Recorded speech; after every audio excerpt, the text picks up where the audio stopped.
మునక్కాయ పప్పు అయితే చేస్తున్నాను. ఫస్ట్ కుక్కర్లో అయితే ఉడకపెట్టుకున్నాను. పప్పు కడిగి 4 టమాటాలు వేసి కొద్దిగా పసుపు వేసి ఉడకపెట్టుకొని తర్వాత గిన్నెలో వేసుకున్నాను. దాంట్లో ఒక చెంచా కారం వేసుకొని మునక్కాయలు అయితే వేసుకున్నాను. 4-5 పచ్చిమిర్చి చీరింది వేసుకున్నాను. కొత్తిమీర కల్యమాకు వేసుకొని తర్వాత చింతపండు మనకు పులుపు తగ్గట్టు వేసుకున్నాను. నీరు మనకు ఎంత చిక్కదనం కావాలో పప్పు చూసుకొని నీళ్ళు వేసుకున్నాను. రుచికి సరిపోయేంత సాల్ట్ వేసుకున్నాను. ఇలా బాగా అయితే మసలు పెట్టాను పప్పుని. వేడి వేడి అన్నం వెంబడి పప్పు అయితే చాలా టేస్టీగా అయితే ఉంటుంది. మనం పచ్చడైనా పాపడాలైనా ఎంబడి పెట్టుకొని తింటే. ఫస్ట్ ఒక కడాయి పెట్టుకొని 4 పావులు అయితే దాంట్లో నూనె అయితే పోసుకున్నాను.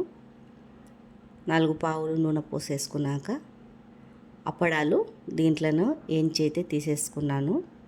ఇలా 4 ఒక్క దాంట్లో 2 ముక్కలు చేసుకున్నాను అప్పడాలు. ఈ కడాయిలోనే తీసేస్తున్నాను ఏంచి. ఇలా అప్పడాలు చిన్న ముక్కలు చేసుకొని వేయించుకుంటే బాగుంటుంది.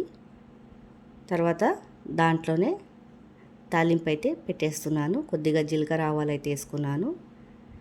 ఎల్లిపాయలు దంచిన ఎల్లిపాయలు అయితే వేసుకున్నాను. తర్వాత ఎండిన పచ్చిమిర్చి కూడా వేసేసుకున్నాను. తర్వాత పైనుంచి కల్యమాకు వేసేసుకొని తాలింపు అయితే పెట్టేశాను పప్పుకి. టేస్టీ అయిన పప్పు అయితే రెడీ అయిపోయింది. మీకు నచ్చినట్లయితే కామెంట్ చేయండి, లైక్, సబ్స్క్రైబ్ చేసుకోండి.